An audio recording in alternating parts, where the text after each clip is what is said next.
everyone. Welcome to another great live stream. First and foremost, Happy New Year to everyone out there. I hope that everybody's New Year was a phenomenal celebration. And I hope that your 2025 is already off to just a phenomenal start. New Year's are always fun. It's a fresh beginning, fresh start. People set their goals, make their resolutions. Hopefully they don't blow them in the first week or two, but that's okay if you do. Be lenient on yourself. Give yourself some slack. It's a busy, tough world out there. So maybe you make those resolutions and maybe you slip up a little bit. Give yourself some grace. It is so good to be back on stream. We took a little bit of a hiatus because Christmas just fell on a Wednesday this year. And I know you all love me very much, but you probably love Christmas and hanging out with your family a little bit more than me. So we took Christmas off because obviously, major holiday. And then New Year's, of course, was also on a Wednesday. So we moved it to today. So glad you guys could be with us. David checking in. How's it going, buddy? Hey, Merry Christmas. Happy New Year. Hope you had a great New Year. Hey, Michelle. Hope you're doing well. Happy New Year to you as well. So it's great to be back on stream. Hello, everyone.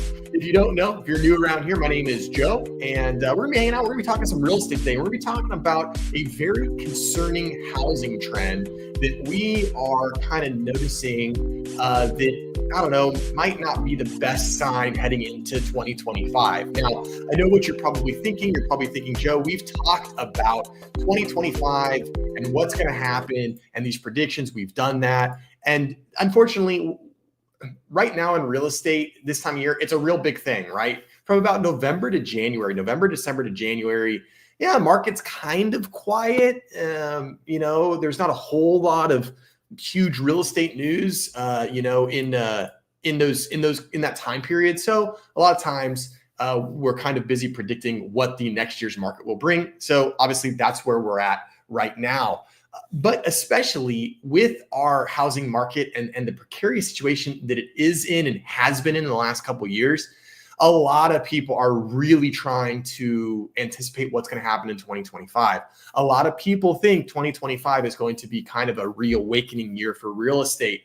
And we've talked about this before on the channel. So if you're a repeat customer, you're gonna hear me repeat some information. But essentially, a lot of real estate professionals, so realtors, bankers, financiers, mortgage lenders, appraisers, people like that in the real estate world, we're thinking that in 2025 we're going to finally see a little bit of a loosening up in the market. People really have sat tight since about COVID. Obviously, there have been people moving. Obviously, there have been people buying and selling. But as we all know, there's kind of a pre-COVID real estate market and a post-COVID real estate market. And it's remained locked up. And we're hoping that in 2025, we will see more stable interest rates. Hopefully we'll see an uptick in inventory. And hopefully that will lead to a little bit more balanced market, right? And we're already starting to see that in some markets. In some markets, we're starting to see that scale tip a little bit towards your buyer preference. So what that means is actually sellers are getting a little bit more willing to negotiate, maybe selling a house under the asking price, homes sitting on the market a little bit longer than comparatively we had seen before. So with all that being said, 2025, we're hoping that the market kind of opens up, thaws out a little bit, defrosts a little bit, and we have a little bit more movement. So we're going to start off with, we have an article from CNBC, and then we actually have an article from one of my favorite outlets called Housing Wire, which is a really good information data-based real estate news outlet. And then one of the authors on Housing Wire, Logan Mohtashami, he had a really good video clip on X, Twitter, that kind of elaborates on kind of what we're talking about a little bit in some 2025 predictions. So we're going to get into all of that. So we're going to start with the CNBC article first, and then I actually think we're going to go to the video, and then we're going to close it out with Housing Wire, depending on how much time we still have. So at any time, guys, you know the drill. If you have any questions or comments, I love to chat with you guys. It's one of the things that I enjoy the most being on YouTube and live streaming, is being able to interact with you guys, my audience. So if at any time you guys have any questions about this article, if you don't understand something about the article, let me know. Happy to do my best to explain. And also, if you just have comments, what your thoughts on the article are, what your take on this article are, always happy to hear what you think. And of course, if you have any general questions about real estate, if you're buying a house right now, or if you're selling a house right now, or you have questions about the market, you can put those into the chat at any time. And I'm always happy to give you guys my opinion and advice. So without any further ado, let's go ahead and get into it. So here we are, CNBC. The housing market is heading into 2025 with a worrying supply trend. And again, this is what we're a little worried about when it comes to the market in 2025. So again, published on Tuesday, December 31st. You guys know I'm always trying to work with the latest data and information. So here are the key points of the article. Active listings in November were 12.1% higher than they were in November 2023 and hit the highest level since 2020, according to the new report from Redfin. So hello, 12% more active listings year over year from 23 to 2024 in November. That's excellent, right? Or maybe those are the crash bros saying that the inventory flood is coming and we're going to crash. Let's find out.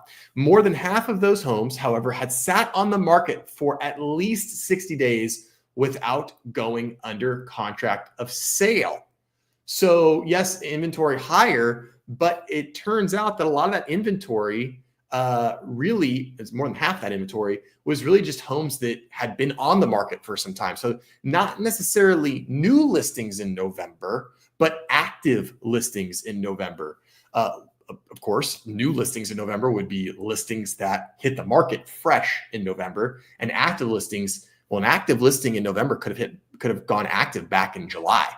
So that's the difference between active and new. So this is just simply saying that active listings were up a little over 12% from November 2023 to that same November in 2024, but over half of them had already been on the market for some time. So it's not really new listings hitting the market. It's more like stale inventory that's hanging around for a little bit. And a little bit of a spoiler alert, that's the alarming trend that we're seeing. We're seeing the market kind of stale out a little bit. And we'll talk more about that as we get to the article.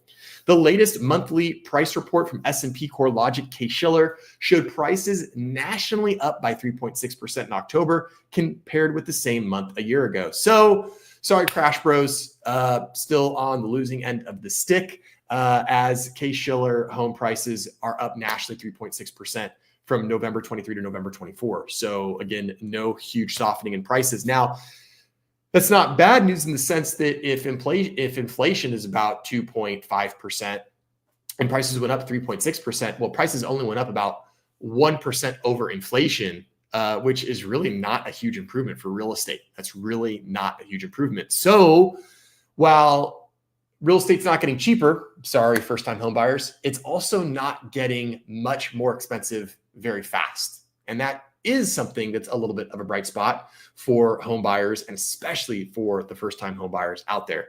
Yes, real estate's expensive, but it's not getting quite as expensive quite as quickly as it was at one point.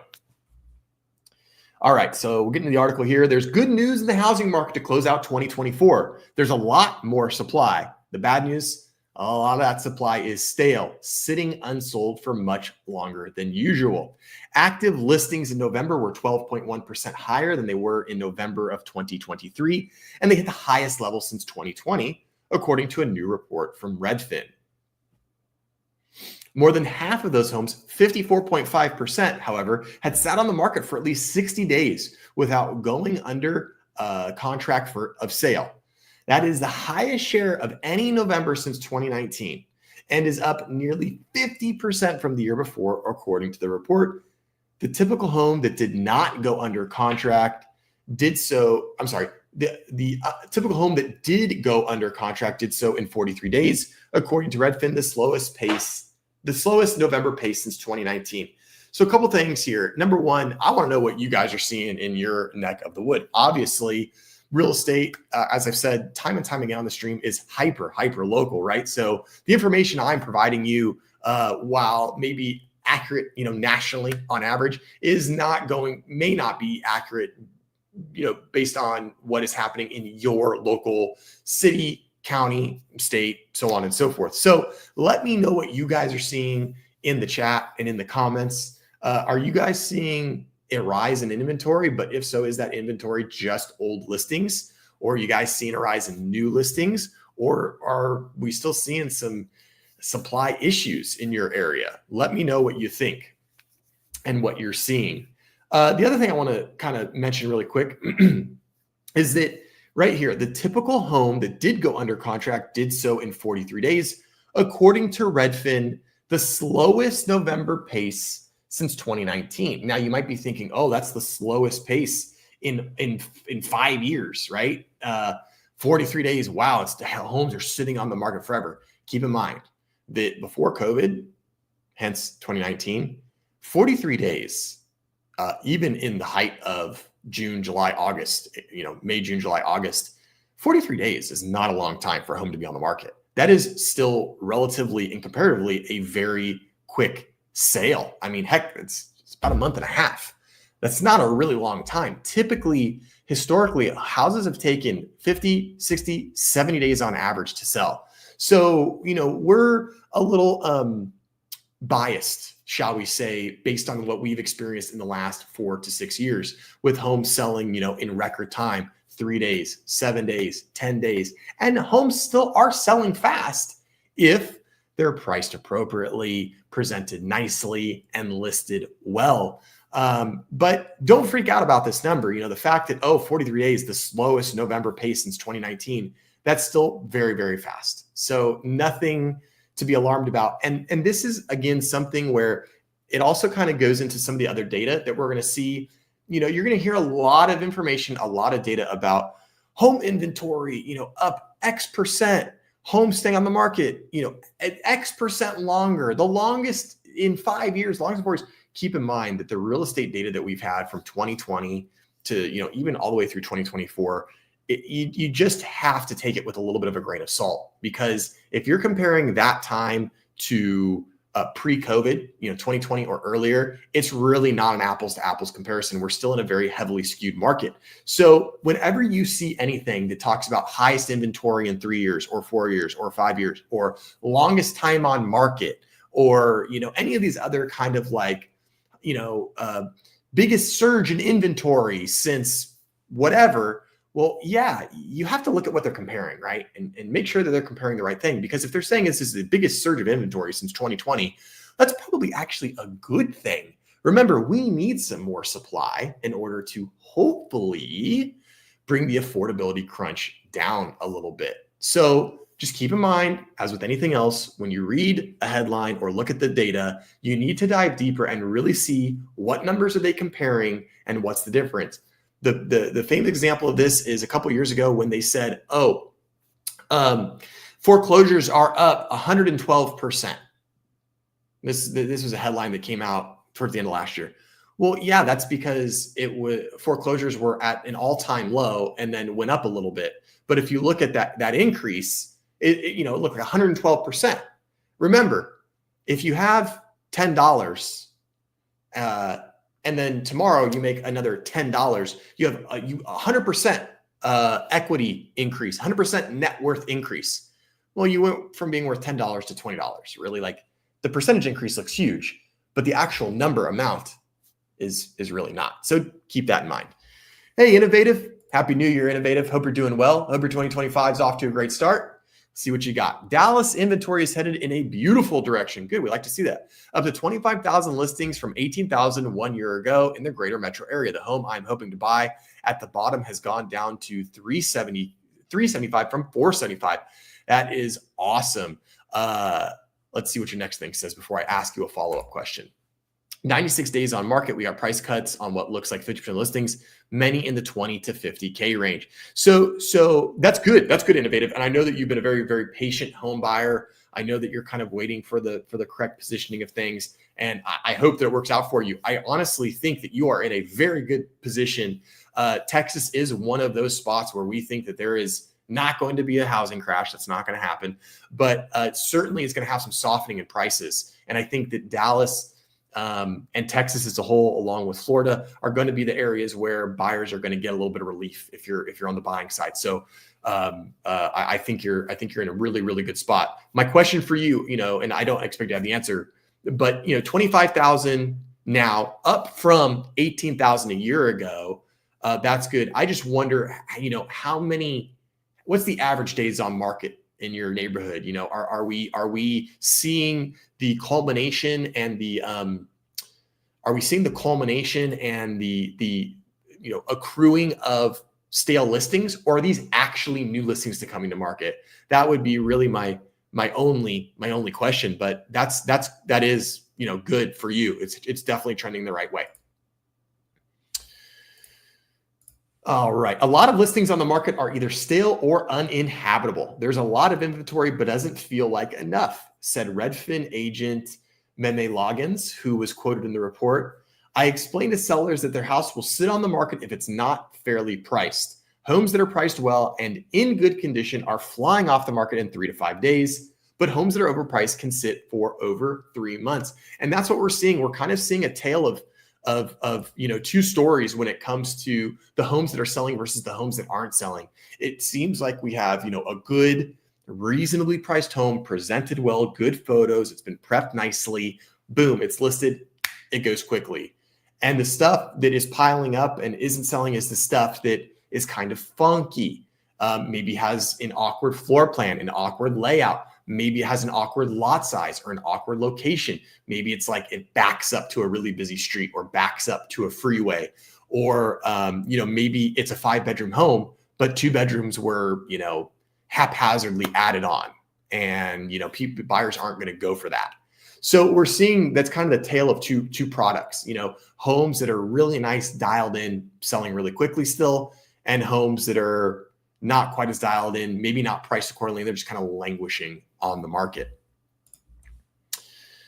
David, what do you have for me in Omaha? In your opinion, is there an increase in days on market as a result of sellers not being realistic, or B, agents not being realistic? That's a really good question, David. That's an excellent question.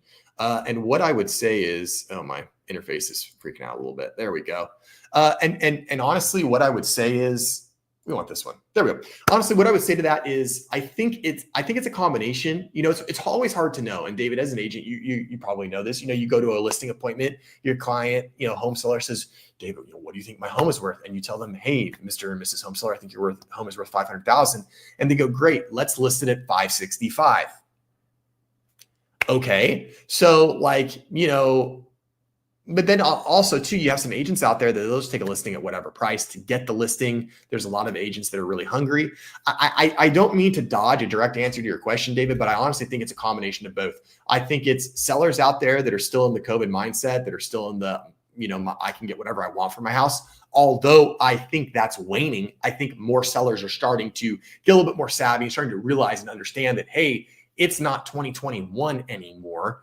But also, I think that you have agents too that are, quite frankly, depending on the market, struggling for business. And I think that they're just willing to take a listing at whatever price the seller will sign a listing agreement at, and saying, yeah, we can try for it and maybe we'll get it, which I think is a disservice as well. So I really think that the increase in days on market overall is a combination of your two options, David, A and B. And I also think there's a little bit of a C option there. And I think that its buyers are getting a little more discerning, a little bit more picky, depending on the market.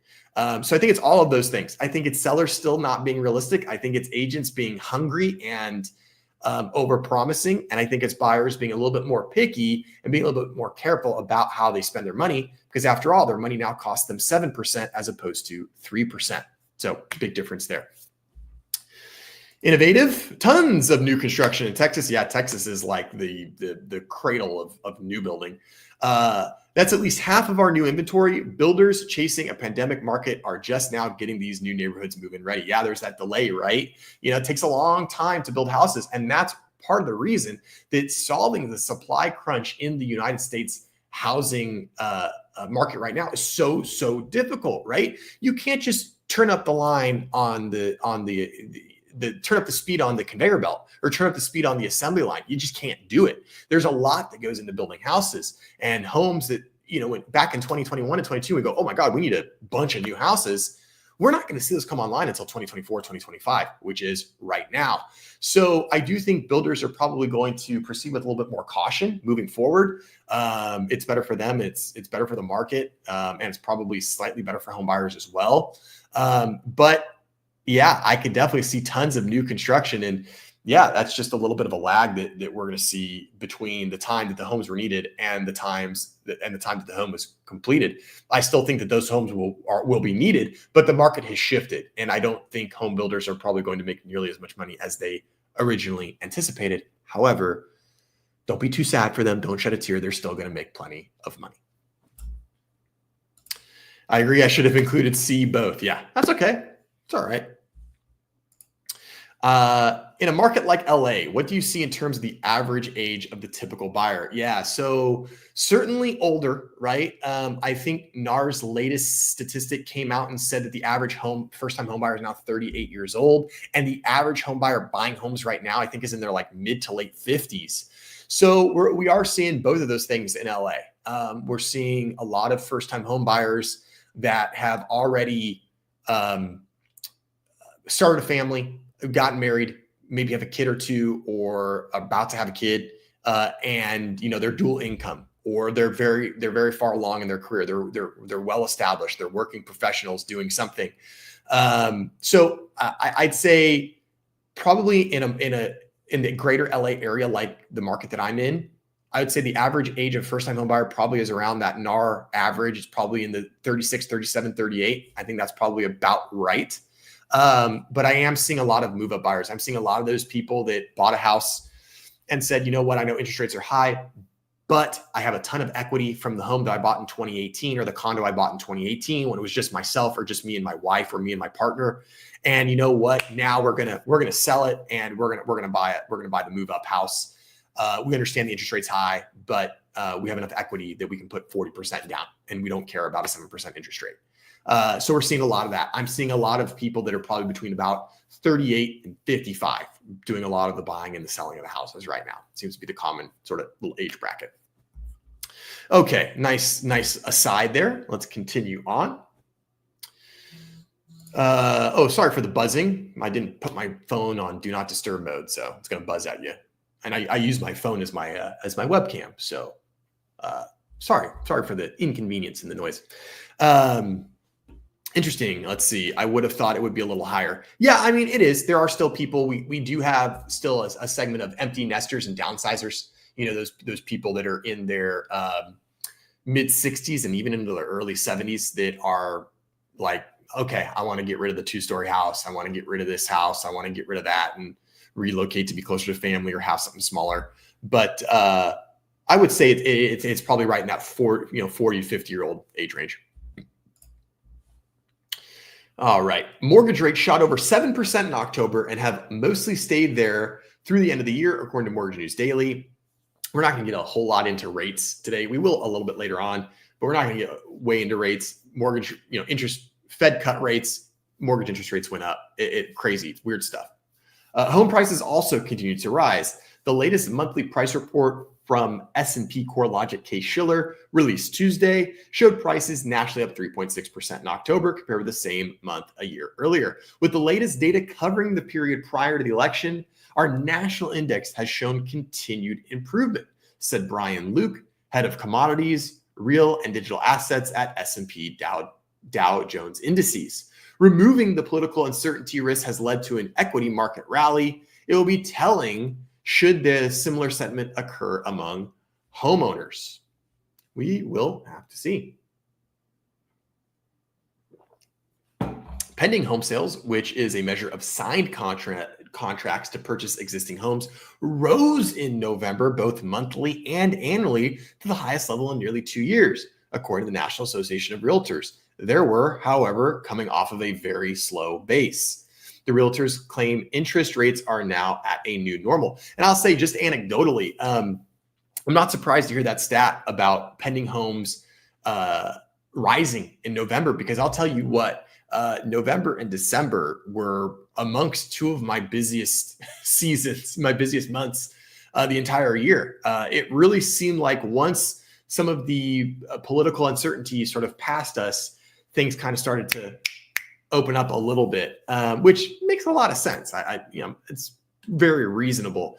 So I'm not surprised to see that November, both monthly and annually, were up for pending home sales. But again, whenever we talk about, oh, this is up, this number is increased, we have to look at where the numbers were before. And I think it's so funny how in this article, when they quote the National Association of Realtors for a stat, they immediately say they were, however, coming off of a very slow base. But when the headline says inventory increases by 112%, it doesn't say, but inventory is at an all-time low, right? They don't do it for that. It's just interesting the way in which they choose to share the information.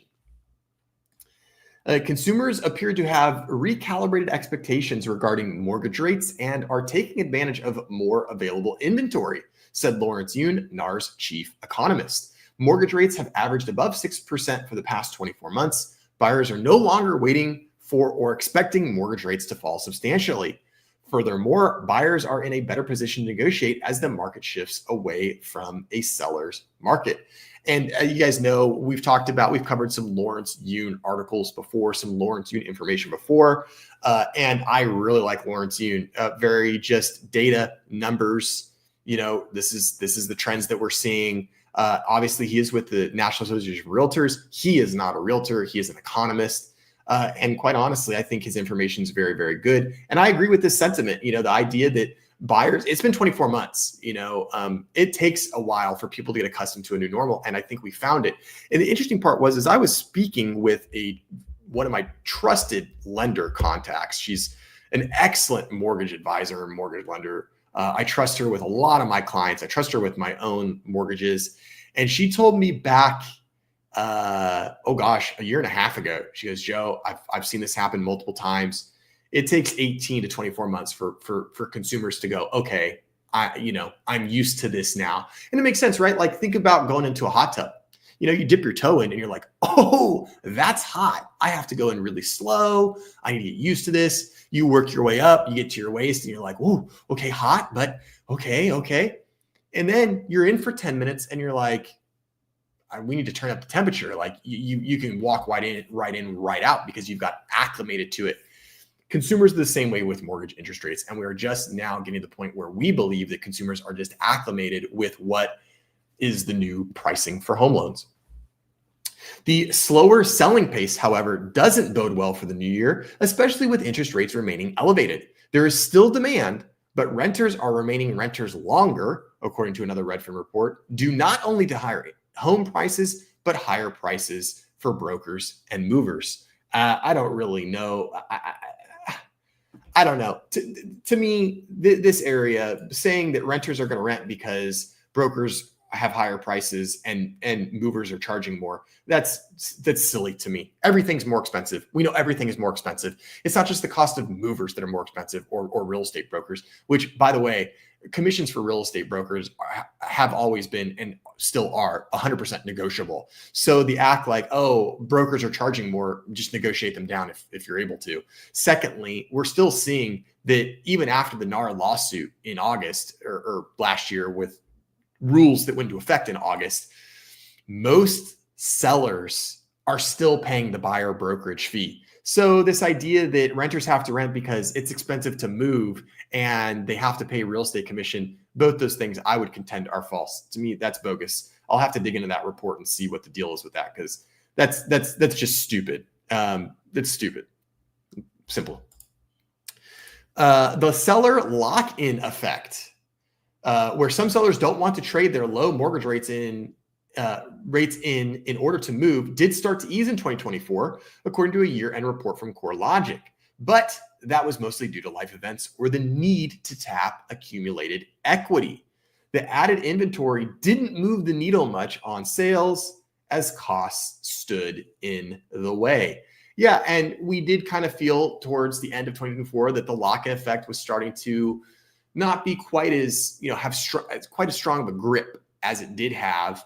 But still, how many people want to give up 3%, right, on their rate unless they really, really have to? I have a friend of mine, close personal friend, lives in an HOA, doesn't like the HOA.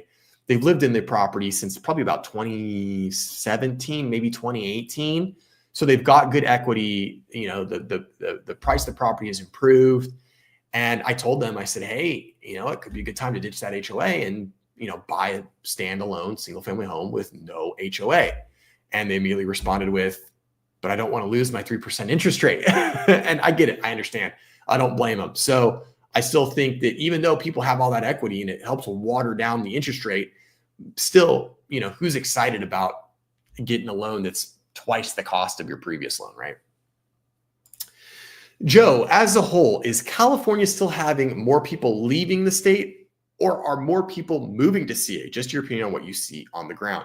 I'll tell you what, David. I'm in Los Angeles. As you know, I can't speak for the whole of California because I don't live and work all over the whole state of California. But based on what I see, I don't notice any population difference at all. And as soon as we build new properties, whether it's condos, townhomes, or single family homes, as quickly as they're built, they sell. So the whole rhetoric behind the mass exodus from California, people are fleeing California. I think it's laughable at best. And keep in mind when you go, 40,000 people left California. It is a mass exodus. Remember, that's not like 40,000 people all decided at one time, okay, everybody line up, leave California now. Okay, leave. It's not going to make a difference to us. And 40,000 people is a drop in the bucket. The county of LA alone has 10 million people. Okay. So, I mean, we would need hundreds of thousands of people to leave California to have any type of noticeable difference in anything. And that's just, I haven't seen any noticeable difference. Honestly, I've grown up my whole life in this area. It seems like each passing year we have more and more people. It's not egregious. It's not insanely noticeable, but we certainly don't have less. And if anybody wants to argue with me, just talk to my wife about how much longer her commute has gotten in the last 10 years. So definitely a lot of people in California, and I don't see any numbers that, or any signs on the ground that would indicate that there's less people coming here. Yeah, 40K is like a subdivision. You're exactly right.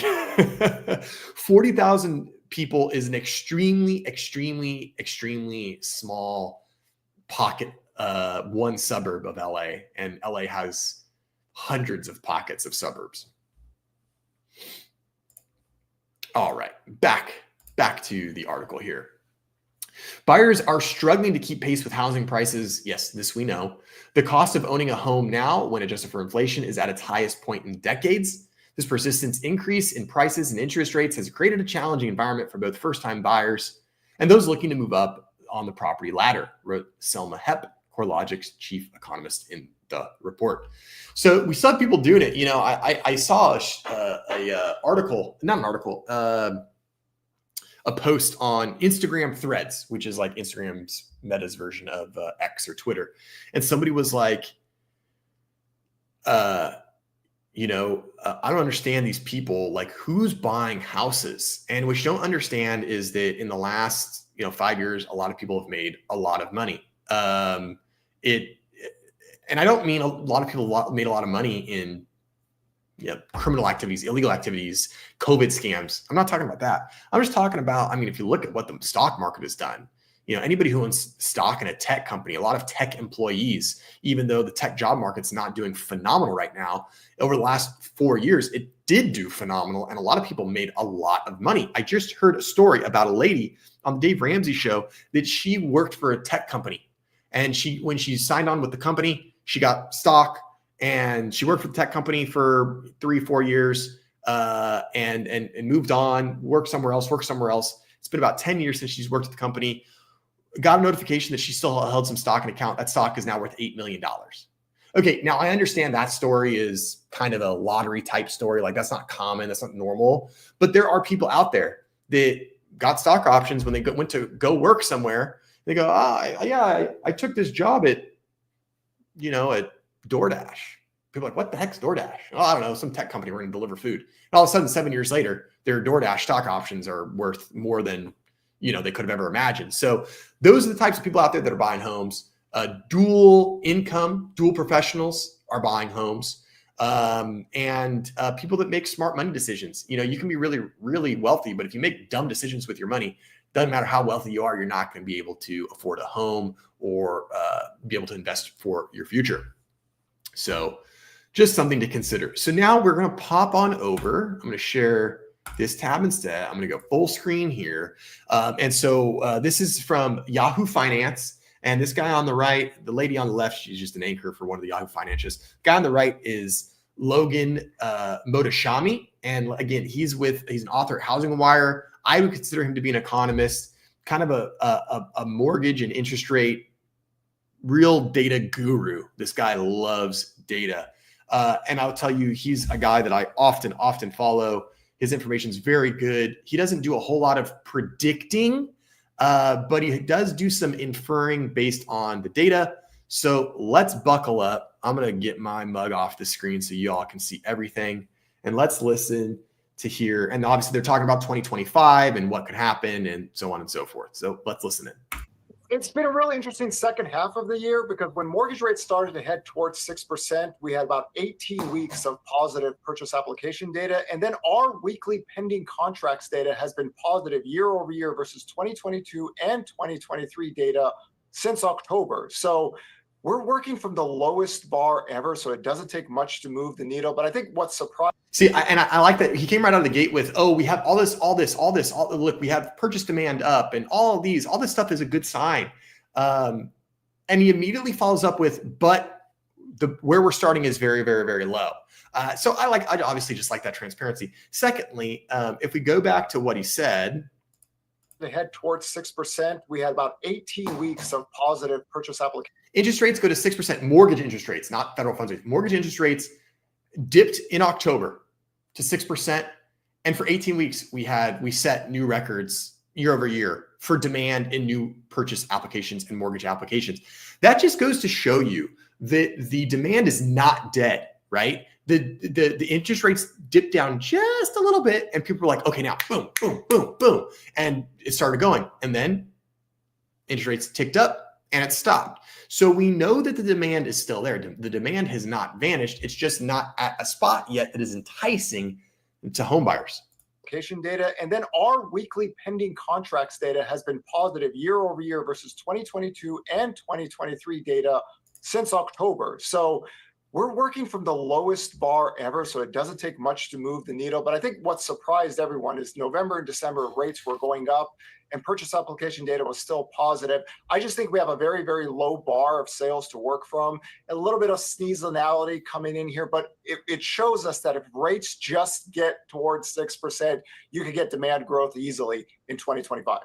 Yeah. So, innovative, if you're still in the chat, anybody in the chat that's like trying to position themselves for 2025, again, I'm not going to be one of those realtors that's going to tell you that interest rates are going to go down and competition is going to rise. But based on a lot of data, if we do see those interest rates start to tick down, get ready because it could get wild. So,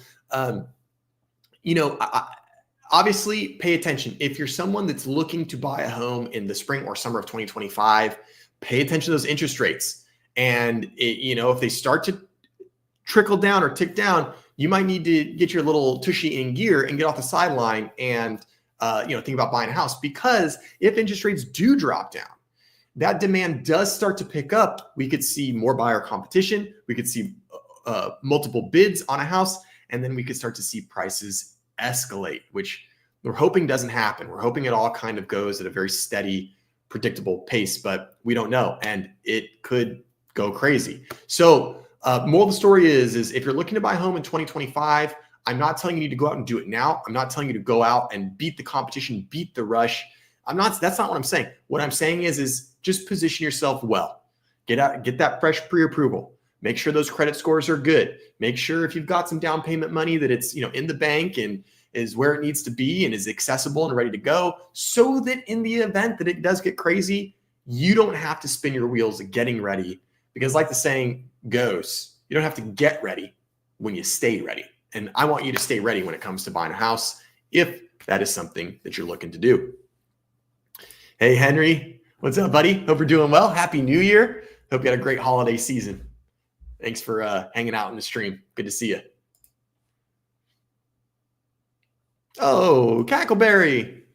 Hey, Cackleberry. Happy New Year to you as well. I hope your 2025 is off to a phenomenal start. What do you see happening if the insurance situation in CA doesn't improve? Ooh, that's a tough one. That's a tough question. I do think that we will get to a certain point. I think we'll get to a certain point where the state government is going to have to step in.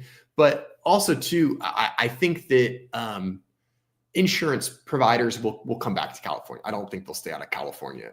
It's just too big of a market. There's too many houses and cars here. There's too many people here for Farmers and State Farm and Progressive and all these major insurers to stay out of California.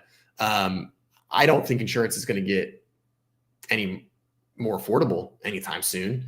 And I do think that California is probably going to try to pass a little bit of legislation that might make it a little bit easier for people to supplement home insurance policies with the California Fair Plan.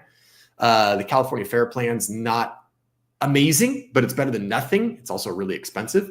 And unfortunately, it is what it is. And that's why I just tell people, you really have to, as soon as you put an offer in on a home, you got to start looking for that insurance, because that could be a really expensive cost.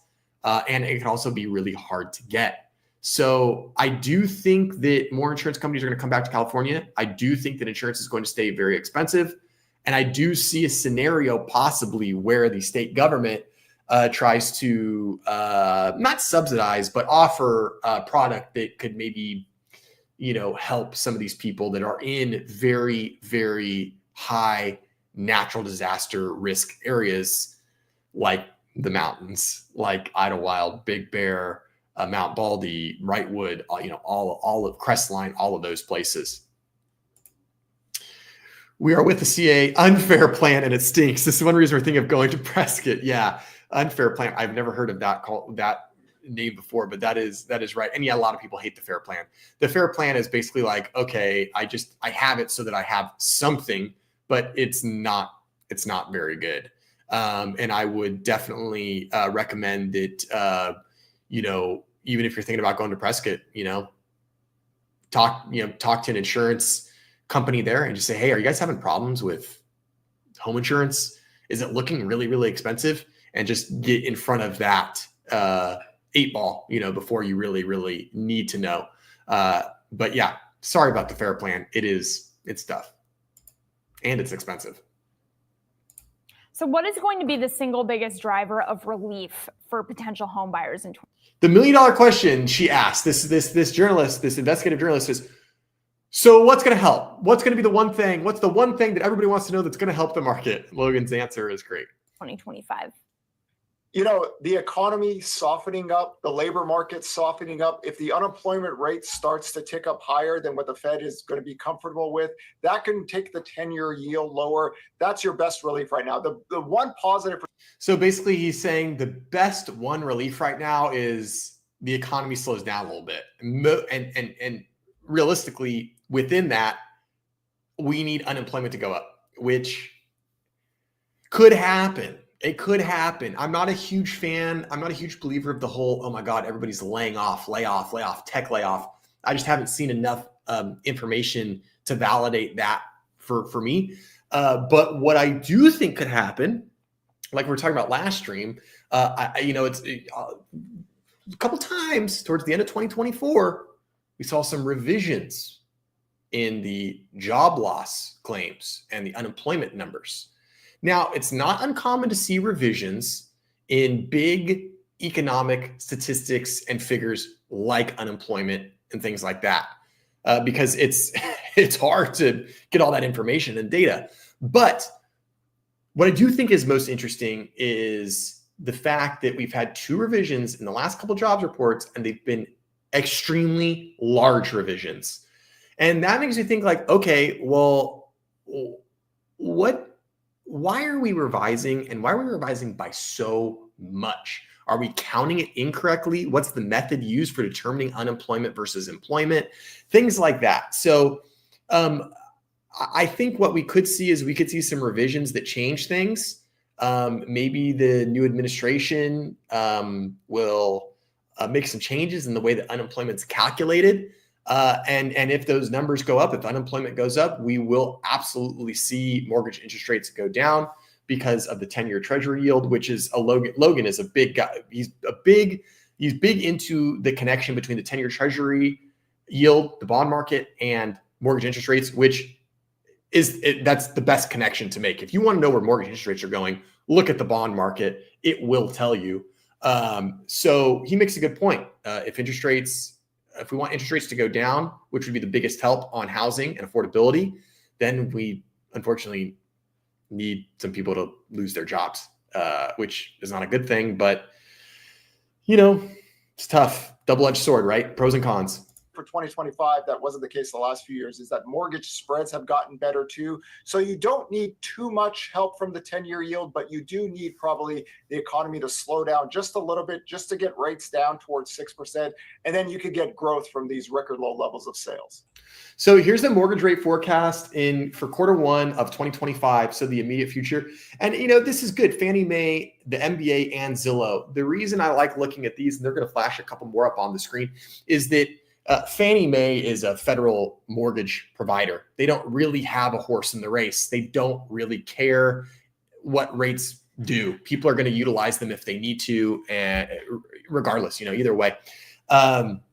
Mortgage Bankers Association, the MBA, they are the Association of Mortgage Bankers, right? So they might be a little biased into quoting a rate that might be a little bit lower than what we're seeing. And Zillow, of course, makes their money on getting people to go to their website to look at houses for sale. So it's good that all three of these very different sort of outlets, all real estate outlets, but all with different interests, are all quoting basically the same figure. So I think that's a good sign. I do think we're going to see mid sixes by the end of Q1 in 2025. I would agree with this assessment.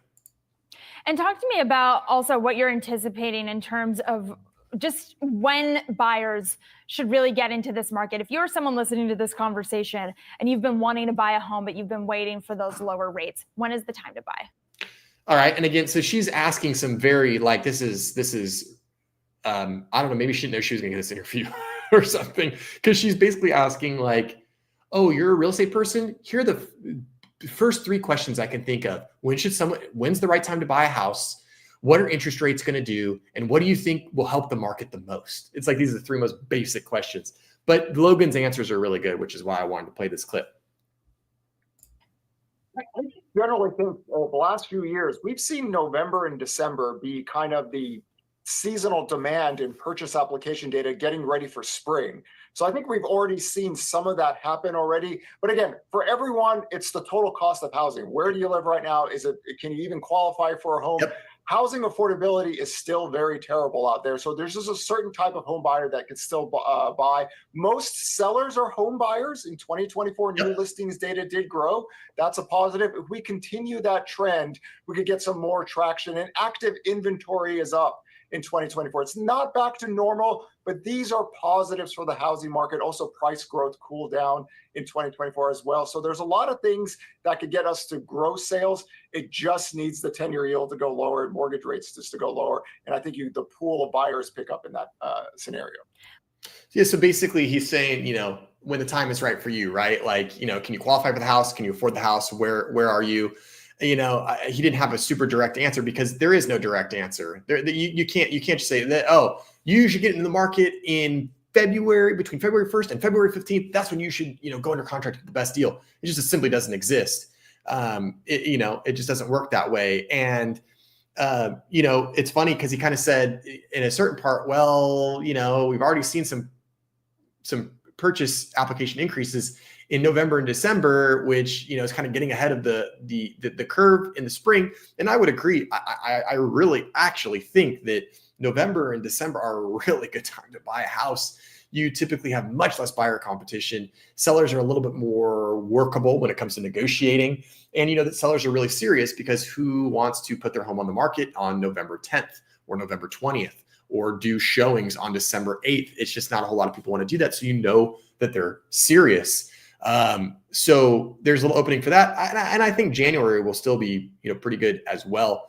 But at the end of the day, when's the right time to buy? It's when you can comfortably afford it and you find the house that works for you. We've seen the bond market, though, being particularly violent over the last couple of months, Logan, and certainly over the last year here. If we don't get relief in the 10-year, how does that impact home buyers? I just think the existing home sales. Another funny question. So if the 10-year, we know that if the 10-year treasury yield goes down, then interest rates will go down. But what if it goes up? How will that affect?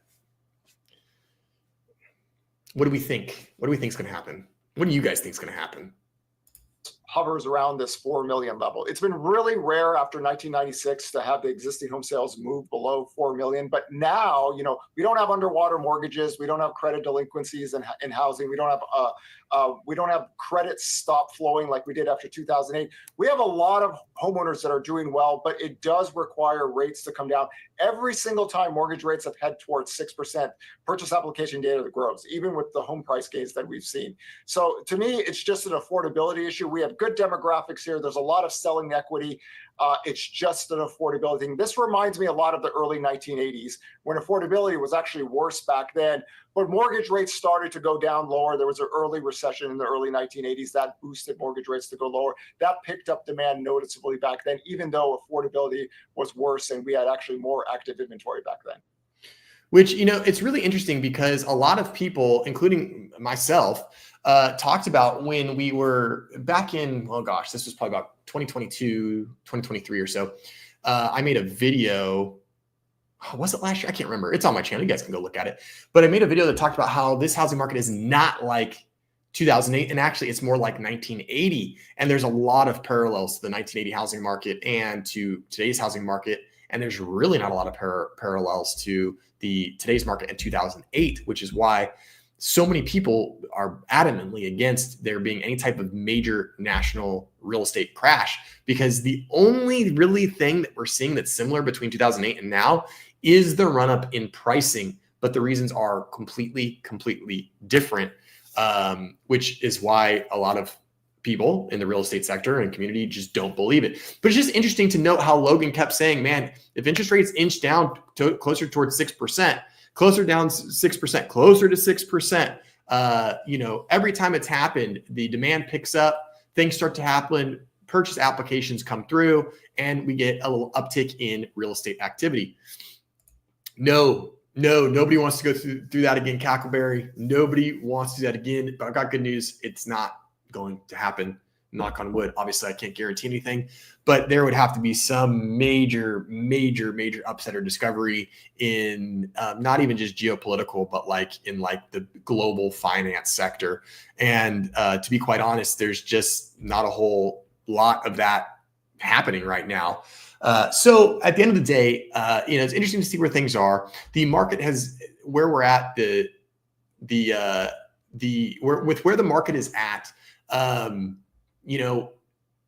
Inventory is coming up, which is good. That's a good thing, but some of it's stale. So it's a little bit of a false positive, if you will. But if interest rates do remain between 6 and 6.5, that will keep people moving. That will keep inventory kind of flowing and moving a little bit. So we'll just have to see what happens with that. You know what? Innovative. I call BS on the 80s being less affordable. I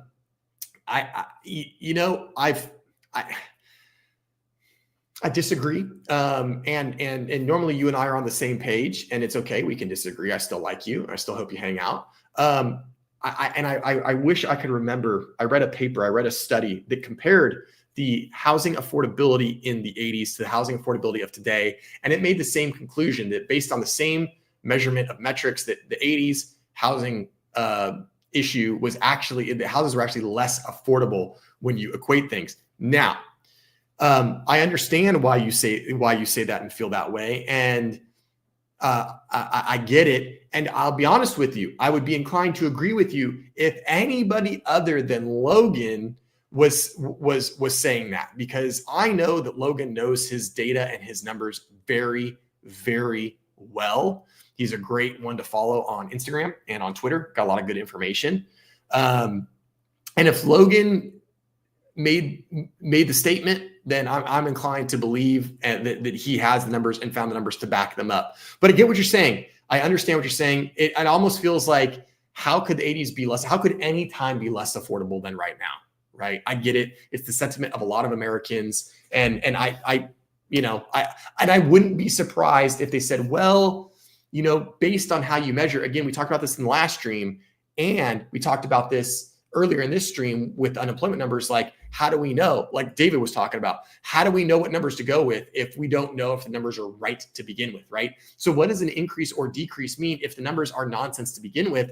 And I almost feel like we're kind of seeing that same thing with the affordability comparison with the 80s. It's almost like, well, are we comparing data the same way? Are we comparing apples to apples, or are we changing the way in which these measurements are made? And if so, then we can't compare the same outcomes if we are judging it a different way, if that makes sense. The Crash Bros would have been in hog heaven back in 2008 when there was an actual crash. Yeah, you're right. They would have been right at that time. And I'll tell you what, I would still wager to believe that a lot of the Crash Bros that we have today probably wouldn't have even been right in 2008. But they keep hoping, they keep dreaming. They saw how famous Michael Burry got. He's the guy from The Big Short, right? Michael Burry was the guy that invested. He bet against mortgages before the market crashed because he saw the writing on the wall. He was one of the few guys that did that. They all want to be Michael Burry, right? And I think that's what they're trying to do right now, but they missed the boat. Lower interest rate or higher home price? Yeah, that's kind of where it's at. It's hard to say, if interest rates go down, it could pump up demand. And if there's more demand, if we don't get the supply, home prices could go up. So it's hard to know, Henry. We'll just have to see what happens. I do think this spring and this summer are going to be really, really interesting. I'm really excited to see what happens this spring and this summer with the real estate market. I'm not excited because I don't think it's going to be a gold rush. I don't think I'm going to sell 50 homes. It's exciting because I'm interested to see what actually happens. So we will see. The discrepancy here is probably in how you define affordable. Yeah, stuff like that. That's what I mean, right? Like how do you define affordable? What is affordable? What metrics are you using to determine what affordable is or isn't?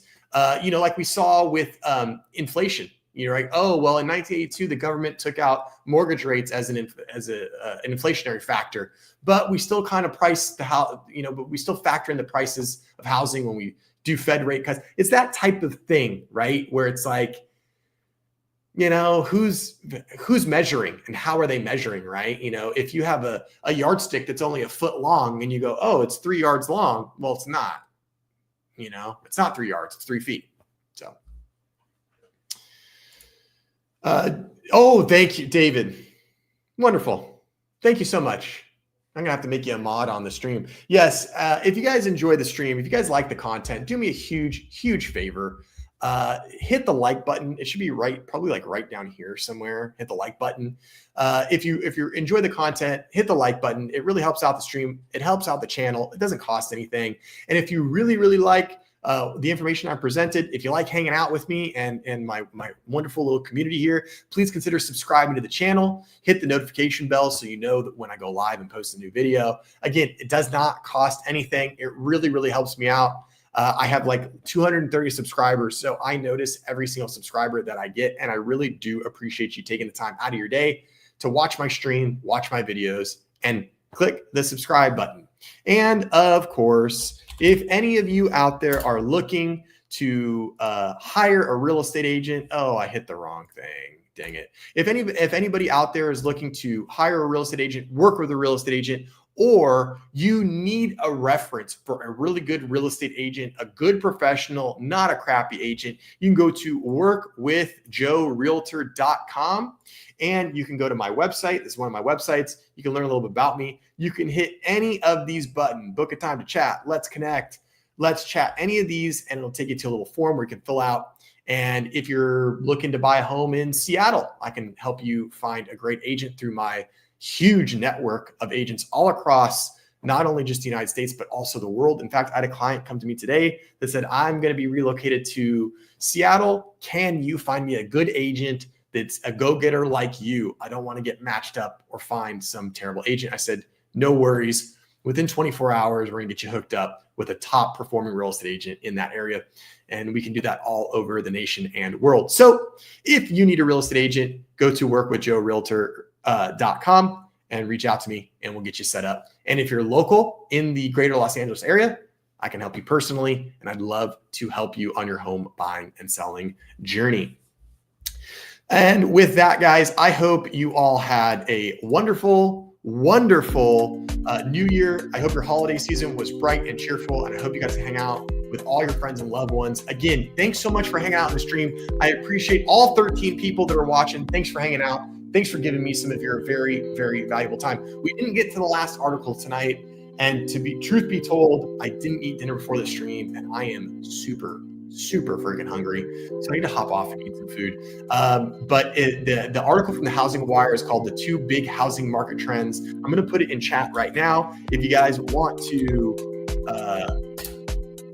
check that article out, there's the link. It's a really, really good one. It's really interesting. I hope you all have a wonderful Thursday evening. Have a great weekend ahead. And I'll see you next Wednesday. We're gonna get back on our regular schedule of Wednesdays at 6:30 for our next stream. I hope you guys all have a wonderful rest of your week. I hope to see you next time. And remember, hit the like, smash the subscribe. I'll see y'all real soon. Bye, guys.